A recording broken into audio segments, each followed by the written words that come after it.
Pesquisa anunciou que vai realizar o Gilmar Palooza todos os anos em Lisboa e também em Buenos Aires, capital da Argentina. Olha lá.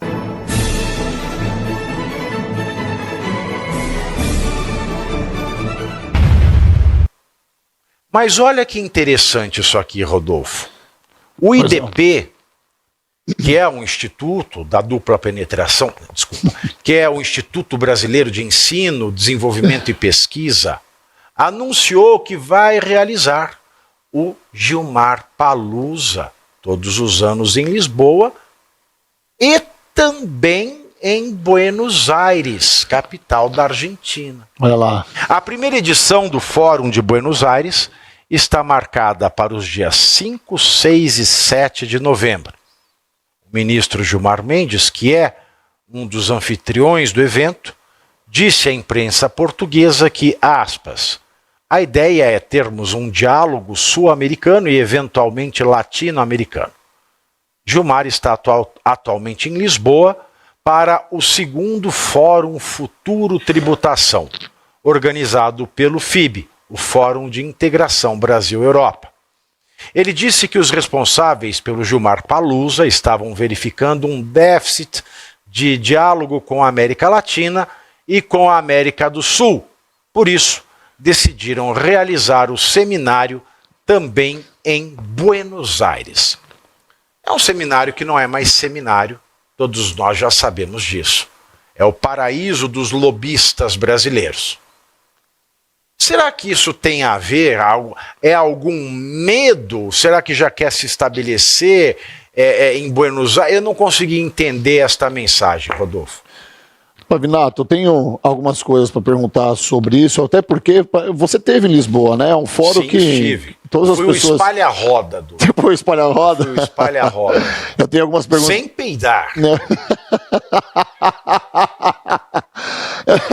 Eu tenho algumas perguntas para lhe fazer sobre esse assunto, mas ficou uma dúvida da pauta anterior que casou junto com ela, casou com essa pauta aqui, casou-se com essa.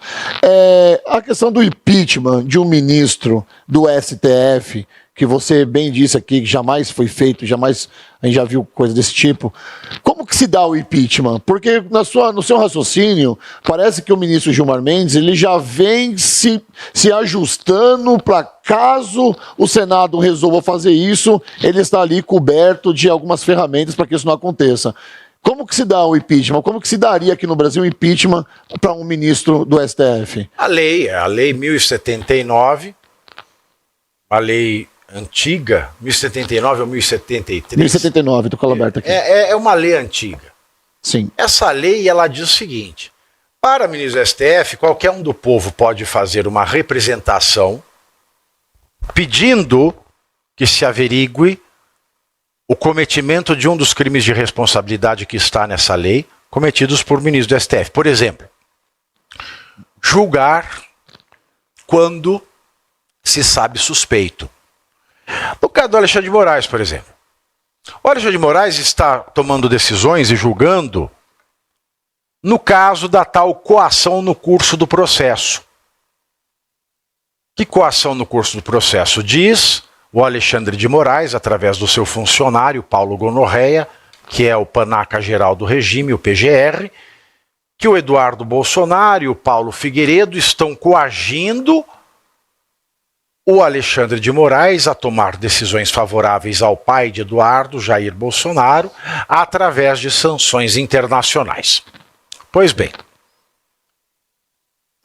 se é um crime, existe um criminoso e uma vítima. Pelo menos um. Quem é o criminoso? O Eduardo Bolsonaro, que ele está coagindo. Quem é a vítima da coação? O Alexandre de Moraes. Quando uma vítima é vítima, ela não pode julgar. Correto? É suspeito. Eu vou falar que a vítima vai julgar um crime que foi cometido contra ela? Não. Mas mesmo assim o Alexandre julga. E a lei do impeachment diz claramente que aquele que julga sabendo-se suspeito comete crime de responsabilidade. Então eu vou lá, faço a representação, mando para o Senado, protocolo, fala, olha, o Alexandre cometeu crime de responsabilidade por julgar sabendo-se suspeito e eu quero que ele seja empichado. A lei diz que, protocolado, protocolada a denúncia do crime de responsabilidade, a representação ela tem que ser lida, o documento tem que ser lido na próxima sessão plenária. Lido e não discutido, lido e não feito juízo de admissibilidade, se deve para frente ou não, protocolou, a lei manda que a mesa do Senado leia. E lido, tem que se já constituir uma comissão especial para que ela, sim, faça um parecer sobre esta denúncia faz sentido ou não faz sentido. Feito esse parecer, tem um prazo de 10, 12 dias, 12 porque montada a comissão, ela tem 48 horas, ou seja, 2 dias para eleger relator e presidente, e desta eleição, que deve acontecer em 48 horas, tem 10 dias para apresentar o relatório. Mandou o relatório para todo mundo, na próxima sessão, o plenário vai votar. Então, a maioria simples vai decidir, tem fundamento essa denúncia ou não. Se 41 votarem não, arquiva. Se 41 votarem sim, ela segue adiante. Aí volta para a comissão vai fazer as diligências, vai ouvir as partes, vai procurar novas provas, e aí vai fazer um outro parecer. E esse parecer vai ser votado. Se 41 decidir que essas diligências não tiveram sucesso em provar que de fato ele cometeu o crime de responsabilidade, se 41 decidirem isso, arquiva. Se 41 decidirem que as diligências mostram que há crime de responsabilidade, volta para a comissão especial, ela vai citar as partes para se defenderem, e aí vai se marcar o julgamento no Senado. Perfeito. Quando, por maioria absoluta, vai se dizer se a pessoa cometeu ou não crime de responsabilidade, e se a maioria absoluta, ou seja, 54, disserem que cometeu, ele perde o cargo e fica inabilitado por 8 anos para qualquer serviço público. É assim que funciona pela lei. Isso está na lei. O regimento interno do Senado não muda a lei. Mas eu não sei, ninguém quer trabalhar no Brasil. Lei 10.079 de 1950. Exato. Que loucura. Bom, e então, ela foi recepcionada pela Constituição de 88. Ela não foi recepcionada, acho que em 2 ou 3 artigos. Sim. E esses artigos que não foram recepcionados não tem nada a ver com o impeachment de ministro do STF. Não foi afetado. Então ela já foi dada como constitucional por 2 vezes. E agora que ela está batendo na porta do STF, ela vai ser declarada inconstitucional. Se for, é mais uma demonstração. Não vou falar que fica aprovado agora que o STF que controla o Brasil tiranicamente. Porque é mais uma demonstração da tirania do STF que a gente vive. Ah, você fala isso numa tirania? Se fosse uma tirania, você não falava isso. É uma tirania e eu falo isso. É uma tirania porque ninguém mais tem coragem de falar. Eu falo que é uma tirania porque eu não estou nem aí. Eu posso tomar uma pinga no bar amanhã e ser achado na rua a qualquer hora. Cuidado. Mas a verdade é essa no Brasil. Nós perdemos a democracia e nós perdemos a vergonha na cara. Sensacional. Deu para entender, Rodolfo? Deu para entender. De tudo que você falou, tá bem aqui, tá escrito aqui, ó. Primeiro, emitir parecer... Você estava me avaliando, é isso? Não, enquanto você foi falando, eu fui buscando aqui e foi sensacional, porque tudo que você falou bate. Só para critério de informação para quem está nos assistindo, as responsabilidades são emitir parecer quando, por lei, seja suspeito na causa. Exato. Foi exatamente o que você falou. E aqui eu me atento ao artigo 4, que diz o seguinte: proceder de modo incompatível com a dignidade e o decoro do cargo. Outra coisa, ele foi pro estado do Corinthians fazer o quê? We are the world. We are the children, we are the world, Cecimbaraque, Solesta Silva. Isso é decoro? Dignidade do cargo? Fala pra mim. Claro que não, né? Não é. Então, se você pegar quase todos os artigos, os crimes de responsabilidade que a lei, né, do impeachment dispõe, tipifica para ministro do STF, o Alexandre de Moraes, ele bingou cartela cheia. Bingou cartela cheia. Mais alguma coisa? Não, porque aí nós vemos agora o Gilmar Mendes fazendo uma manobra, né? Para caso isso aconteça, caso esse pedido chegue de alguma forma lá no Senado, ele já começa a fazer essas manobras meio que, entre aspas, políticas, para que todos os ministros ali se saiam bem num talvez pedido de impeachment. E se atentando agora à nossa pauta, Pavinato, você esteve em Lisboa. Eu queria saber de você como que é o cenário lá. É de fato um Gilmar Palusa que acontece ali? E alguns professores do Mackenzie, faculdade que eu estudo, estiveram lá esse ano. Eu vi muito, Rodolfo, você precisa estar lá no que vem. Eu falei, cara, mas eu na condição de estudante, o que se aprende lá, Pavinato? Nada. Então vamos... Você aprende nada. Você desaprende, na verdade. Eu vou contar para vocês como é que funciona. Funciona assim. Tem 300 mil painéis ao mesmo tempo. Cada pessoa pode falar 5 minutos. Só tem lobista. E o valioso mesmo é o pós-palestras, né? Que é quando os empresários se encontram com autoridades, que se encontram com advogados, que se encontram com lobistas, que se encontram nas festas, que vão para a zona, e a polícia desce na zona, pega presidente de banco na zona. É verdade. Esse ano tem uma zona que chama Elefante Branco. Elefante Branco. Se não me falha a memória. Deve ser isso aí.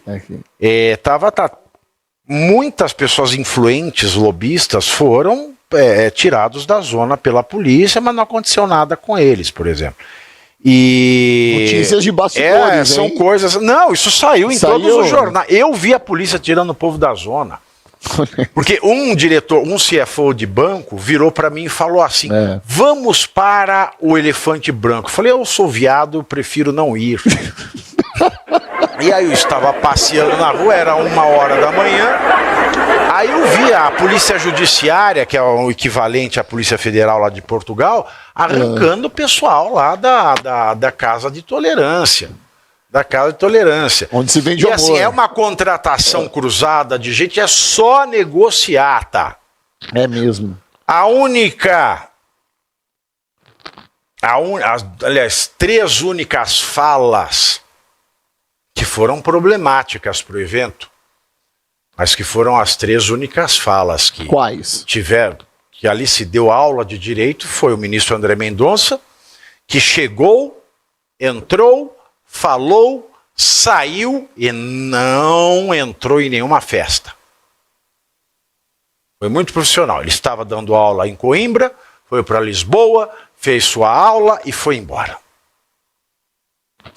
Professor Manuel Gonçalves Ferreira Filho, que foi o único a falar por quase 1h e foi o único a ser aplaudido de pé por mais de 5 minutos, numa fala que constrangeu os ministros do STF que iam saindo de fininho durante a aula dele. Foi a única aula lotada e que você não via nenhum mosquito. E a aula do professor Roger Leal Stiffelman, que também foi boa. Tirando isso, as outras 592 aulas, você não aproveita nada. Não aproveita nada. Então, foi um evento que nasceu acadêmico, que nasceu muito interessante, mas que hoje tomou os contornos, inegavelmente, de paraíso do lobista brasileiro. E você acha que a Argentina agora tende a ser igual Lisboa? Tem uma tendência a ser igual Lisboa? Eu não sei.